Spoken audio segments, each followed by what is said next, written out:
got a special thing to see, everyone. We've found a little leopard called Xongile.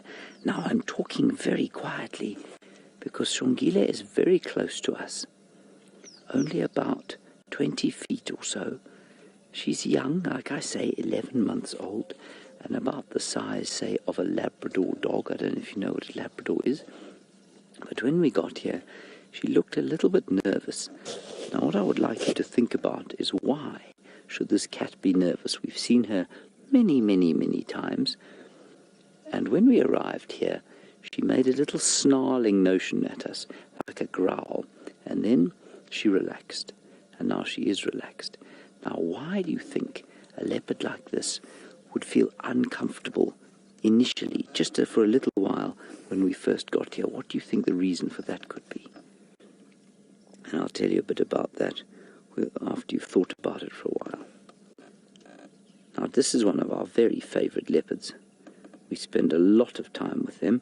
Her and her brother Hosana, which means the little chief, he must be around here somewhere, and with any luck we'll see him too quite soon. And if not, well, at least we're having a wonderful time with little Xongile. She looks like she might get up. Now, they're a little bit young to be catching prey just yet, but they might catch something small if they get very hungry. Now, Clarice, you're wondering how fast a leopard can run. Well, if a leopard wants to get somewhere quickly, they can run at about 70 feet per second. So you know how to count to a second, right? Can you imagine how fast 70 feet in 1 second is? It's very, very, very fast indeed. It's much faster, for example, than, say, Usain Bolt can run the 100 meters. It's much, much faster than that. It's much faster than your dog. The only animal out here that it's probably not faster than is a cheetah going at full speed. So they really are very, very fast, these leopards.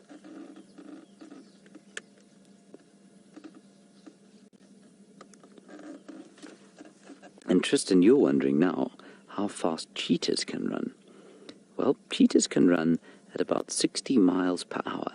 So that's very, very fast indeed, you know that. And leopards, not quite as fast as that. But when they take off, they're much quicker off the mark. So they're like a sort of sprinter versus a 400-meter runner. They're very, very fast to get to top speed. In 2 sort of strides, they're probably at top speed. And I'm just going to continue talking in this kind of soft, slow voice because we don't want them to get upset at all. We want them to be totally relaxed around us.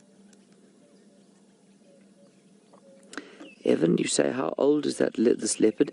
Evan, like I said, she's 11 months old today. She turned only 11 months old.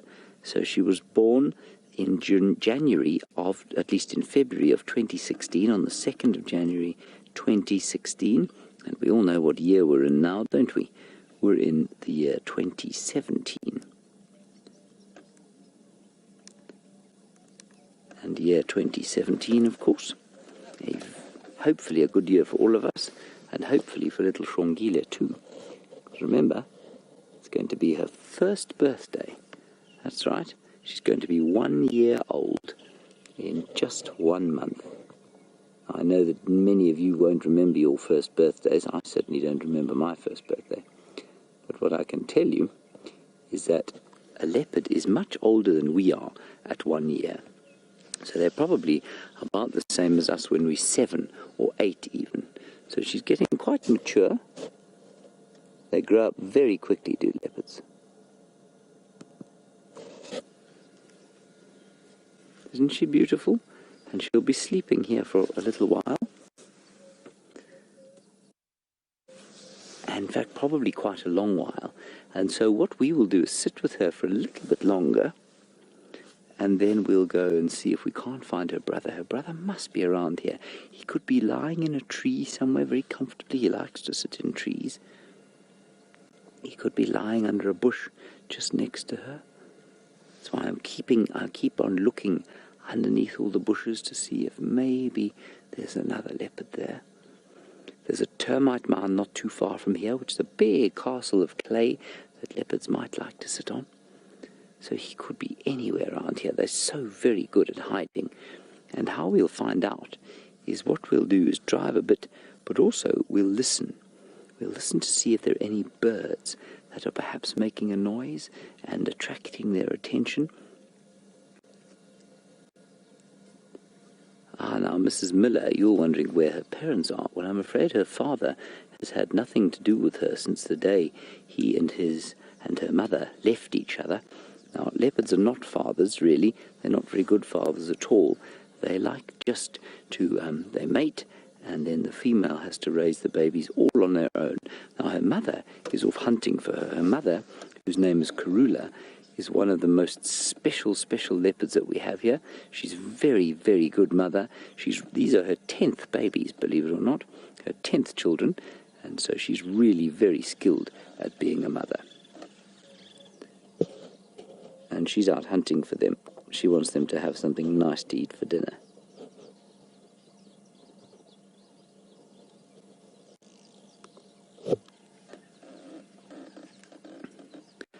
Alrighty, we are going to wait here with this leopard, and we might do a little bit of moving around to see if we can't find her brother.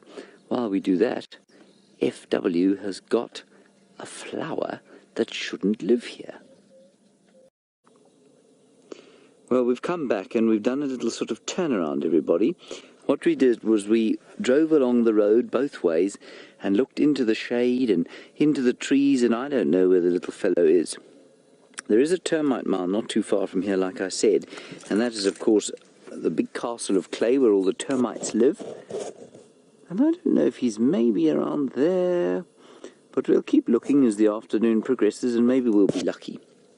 I parked a little bit further away from her this time, so she's not quite as nervous as she was before, and she's also got used to us. And I've also parked the opposite direction from her, which means I'm on the other side of the car. And that means she's just a little bit more distant from me, and so she's not quite so nervous. Isn't she lovely? And she's doing, of course, what all cats like to do, keep themselves clean.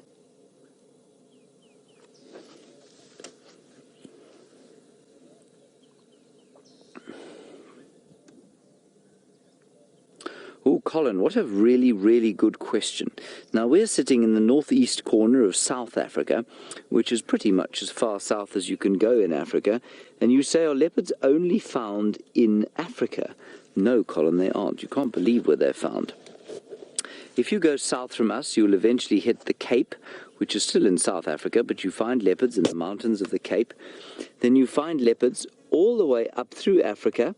The only kind of places you don't find leopards is in very thick forest. Some very, very thick forest and very, very dry desert.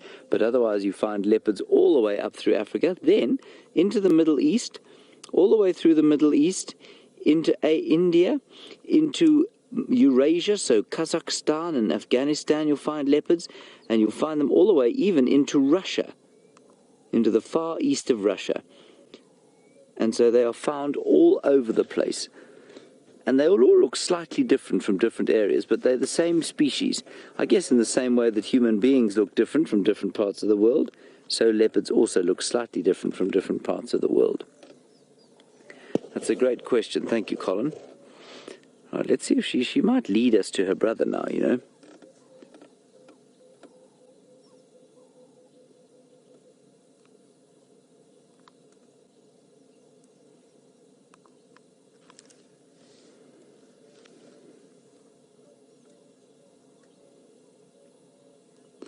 Hello, Camerion. You say, what other type of animals are here? Well, Camerion, we get 9 different species of antelope. An antelope is a little bit like a deer, but not quite. Then we get, you know, we get over 250 different species of bird that live in this area. And then we get lots of reptiles and different amphibians and things like that. And then we get, how many mammal species? We probably get about 35 different mammal species here. So that's a lot of different mammals. And those, of course, include things like elephants and buffalo and hippo and what else? All those 9 antelope that I mentioned, lions, wild dogs, hyenas, all sorts. Now, she spotted her brother. I'm sure she spotted him. Did you see how, well, you wouldn't have seen, but her body posture changed completely. You see her there, Rian? Sorry about that. There we go. Now let's just watch her carefully. She's smelling. She's going to see if she can find her brother. I'm sure he's in these bushes somewhere underneath the shade. She's probably looking for him. I'm also looking for him underneath all the shadows. We'll just wait here. Isn't that a lovely picture of her? She's very beautiful.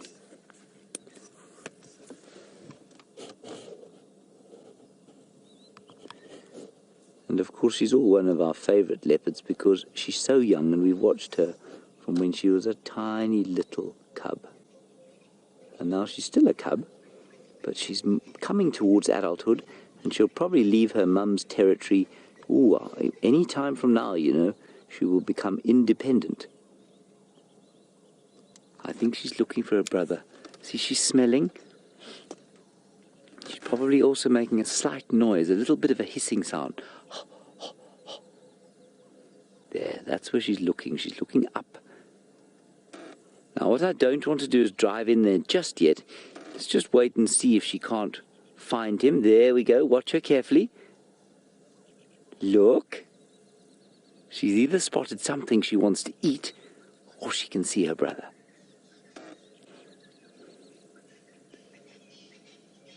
And she's thinking maybe she should go and play with him. I'm sure he's just in the shade there. And she's probably seen his little spots. And she's thinking, shall I go and wake him up? Or shall I wait here and let him wake up on his own?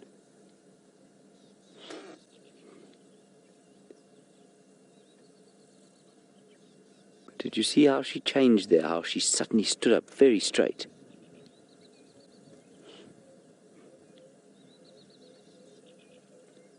She might lie down there as well.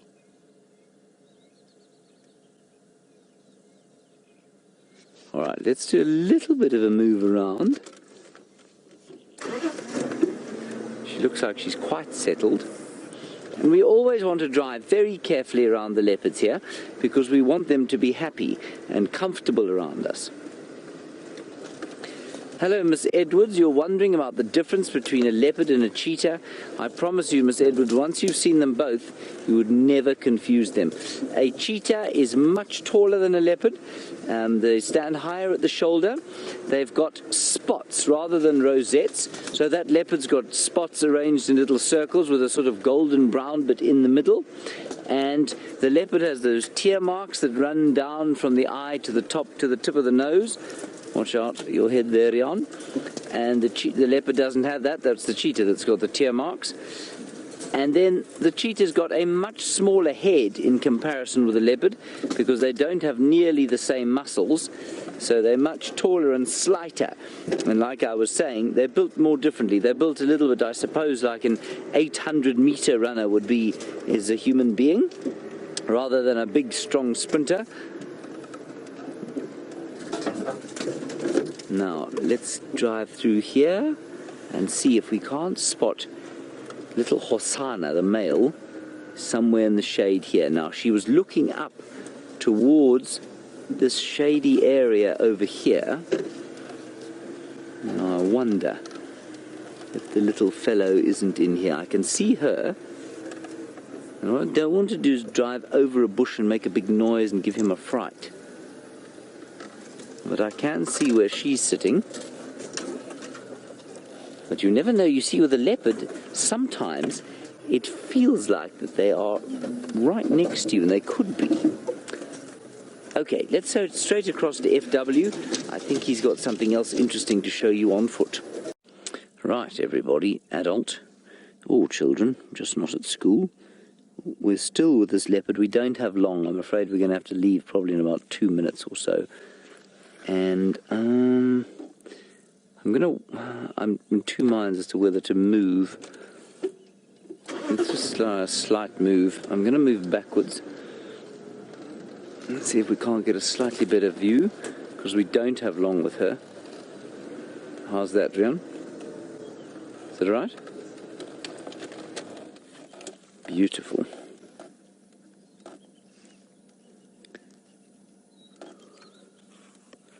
So we'll just have a little bit of a sit with her for the next 2 minutes or so, and then we'll see what else the wilderness has to offer.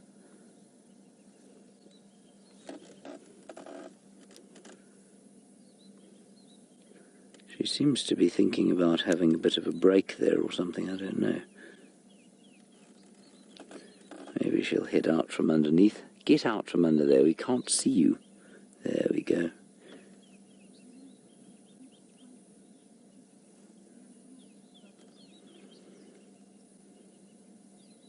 Yeah, now you see, Patricia, you ask a very good question. You say, when do they leave their mothers? And could they potentially mate with their siblings? And the answer is absolutely yes. And it's one of the big things about cat behavior, and something they try and avoid studiously, is sort of inbreeding. And it's why the males disperse a long way from their natal territories. So she will end up pretty much next door to her mother, whereas her brother will disperse quite a long way away. And that stops precisely that problem. Isn't that wonderful? What I love about this is that she seems to have chosen to come close to us. Absolutely not the other way around. Which is very special. It always makes me feel quite honoured, I must say.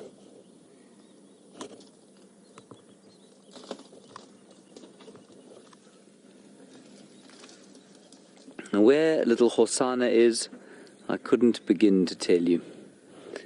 She's heading sort of towards, I don't know if those of you who are long-term viewers will know, there's an old hyena den or Philemon's cut line. Now that's not too far from where we are now. She's kind of heading in that direction in a diagonal from Treehouse Dam.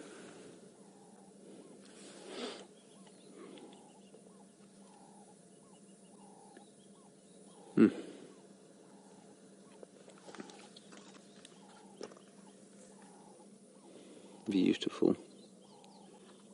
And I know that's not the best view of her, but it's quite a nice view, I think, of a leopard just lurking in the shadows.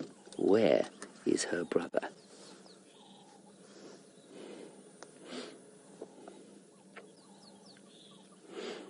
Well, that's an interesting question. Lindsay, you say, and I think it's a very good question. Of course, this leopard is now looking for her sibling, or maybe she is, maybe she's hunting. She was certainly nearly got hold of that scrub hare. Hang on, I think she spotted something else.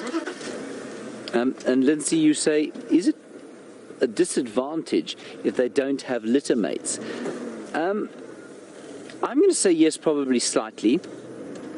But I don't think it's detrimental to their ability to survive. I think maybe they just take a little bit longer to learn to hunt, to firm up the muscles that will allow them to hunt. Because, of course, the playing that leopards do, just like with all mammals, is very important for the development of their muscles.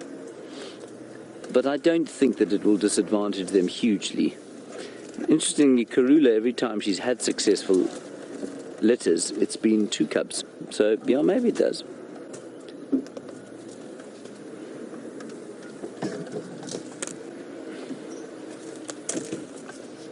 I keep hoping her brother's going to flush out from one of the bushes here. She's being so very confiding to us.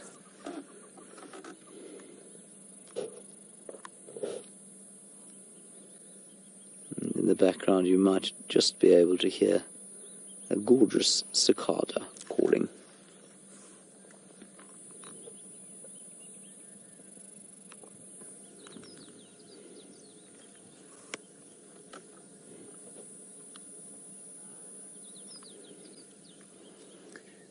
And I don't know what on earth she's looking at. Just before you came back to us, she flushed a little scrub hare that ran off into the undergrowth. So maybe she's just entertaining herself. These are the first steps of independence, and I know both Jamie and Brent and Taylor have spoken about that. But this eventually will become a permanent arrangement, you see. Alright, I think Abel's getting close by, so we're going to have one last look. And then we'll move out.